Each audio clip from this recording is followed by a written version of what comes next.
Masih di Buka Mata, Buka Hati. Pemirsa, berbahagialah sebagai seorang muslim karena Islam itu sangat solutif. Apalagi seorang muslim itu adalah entrepreneur atau pengusaha. Kalaulah dia yakin akan jalannya untuk berjihad di dunia melalui mengelola bisnis, dalam mengelola bisnis yang sukses tentulah dia memiliki dua ujung mata pedang dalam langkah perjuangannya. Yaitu pertama, ikhtiar yang sungguh-sungguh dalam menjemput rezeki, dan kedua, kekuatan amalan ibadah dan doa.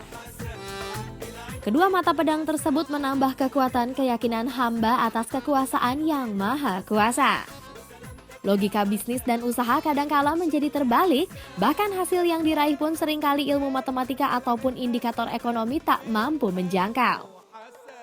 Pada saat krisis tiba, niscaya mereka para pribadi muslim haruslah merasa yakin dan tetap tenang.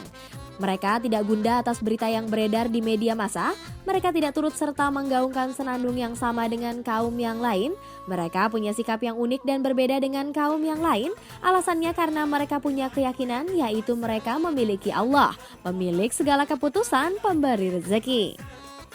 Jika kita tengok ke surat Saba ayat 39, Allah berfirman yang artinya, katakanlah sesungguhnya Tuhanku melapangkan rezeki bagi siapa yang dikehendakinya di antara hamba-hambanya dan menyempitkan bagi siapa yang dikehendakinya.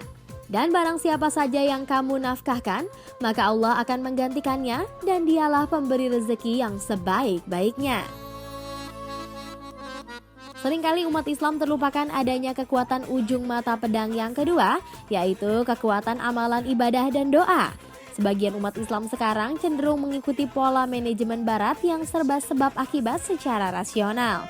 Yang tentunya paham barat tersebut telah nyata melupakan faktor Tuhan sebagai penentu. Walaupun berhasil dalam usahanya, maka hasil kerja yang didapat paling hanya memperbanyak digit nilai materi tanpa nilai keimanan serta berpeluang hilang keberkahannya. Dan hasil itu semua kelak akan nihil di hadapan Allah. Kalangan pengusaha muslim khususnya yang meninggalkan kekuatan ibadah dan doa sangat merugi. Karena ketika mereka punya Allah, mereka punya peluang doanya terkabul. Mereka memiliki kesempatan yang lebih baik dibandingkan orang kafir. Kenapa pula harus tunduk bahkan melemahkan diri?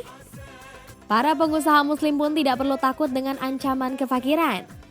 Karena kekuatan ibadah dan doa sudah sangat cukup agar Allah menjaga apa yang mereka lakukan, bisnis yang mereka kelola. Rasulullah pun dalam sebuah hadis syahih bersabda, barang siapa yang membaca surat Al-Waqiah setiap malam, maka dia tidak akan tertimpa kefakiran. Membaca Al-Waqiah setiap malam merupakan wasiat yang diturunkan Rasulullah SAW agar para pengusahanya memiliki pegangan dan panduan dalam melangkah di kehidupan dunia ini, menjadi pengelana yang tidak akan tersesat di antara ujian kehidupan berupa kelapangan maupun kesempitan. Lalu bagaimana agar rezeki kita berbisnis selalu mengalir lancar? Percaya atau tidak, Allah telah menjelaskan kepada hamba-hambanya beberapa amalan yang dapat mempercepat turunnya rezeki, tentunya dengan cara yang halal. Salah satunya dengan takwa kepada Allah. Dengan begitu segala sesuatu akan diridhoi Allah dalam segala kondisi, maka Allah akan memberikan keteguhan di dunia dan di akhirat, juga mendatangkan rezeki dari arah yang tiada disangka-sangkanya. Mengelola bisnis yang mendatangkan rezeki pun harus disandingkan dengan senantiasa istighfar dan taubat. Sebagaimana Al-Qurtubi mengatakan istighfar merupakan penyebab turunnya rezeki dan hujan. Istighfar yang dimaksudkan adalah istighfar dengan hati dan lisan, lalu berhenti dari segala dosa. Karena orang yang beristighfar dengan lisannya saja tidak memberikan faedah dan manfaat sebagaimana yang diharapkan. Bila usaha ingin lancar, kita pun harus tawakal kepada Allah. Rasulullah telah bersabda, seandainya kalian mau bertawakal kepada Allah dengan sebenar-benarnya, maka pasti Allah akan memberikan rezeki kepadamu. Sebagaimana burung yang diberi rezeki, pagi-pagi dia dalam keadaan lapar dan kembali dalam keadaan kenyang. Tawakal di sini merupakan bentuk memperlihatkan kelemahan diri dan sikap bersandar kepada Allah saja. Dalam bisnis contohnya, hendaklah kita tidak menggunakan pelaris, jimat, atau sejenisnya. Karena selain bentuk kemusyrikan, itu merupakan bentuk tidak tawakal. Kita pun harus menjaga silaturahmi agar rezeki dan bisnis kita lancar. Kita sebagai pengusaha muslim boleh bekerja keras dalam mengelola usaha, namun tidak boleh melupakan menjaga silaturahmi dengan keluarga dan kerabat. Ada banyak hadis yang menjelaskan bahwa silaturahim merupakan salah satu penyebab terbukanya pintu rezeki. Rasulullah SAW bersabda, "Siapa yang senang untuk dilapangkan rezekinya dan dipanjangkan umurnya, maka hendaklah menyambung silaturahim." Kita juga tidak boleh melupakan, dalam rezeki usaha kita ada rezeki orang lain di dalamnya. Ada sebagian yang harus diinfakkan di jalan Allah. Dengan begitu, insya Allah Allah akan memberikan ganti di dunia dan memberikan pahala dan balasan di akhirat kelak. Satu lagi, amalan yang dapat memperlancar rezeki yang mungkin belum pemirsa ketahui adalah serius dalam beribadah. Tekun beribadah bukan berarti siang dan malam duduk di dalam masjid serta tidak bekerja. Namun yang dimaksudkan adalah menghadirkan hati dan raga dalam beribadah, menyempatkan menyelang waktu selama berniaga demi ibadah, dan yakin dengan munajat pada Allah, segala urusan dunia ada di tangannya.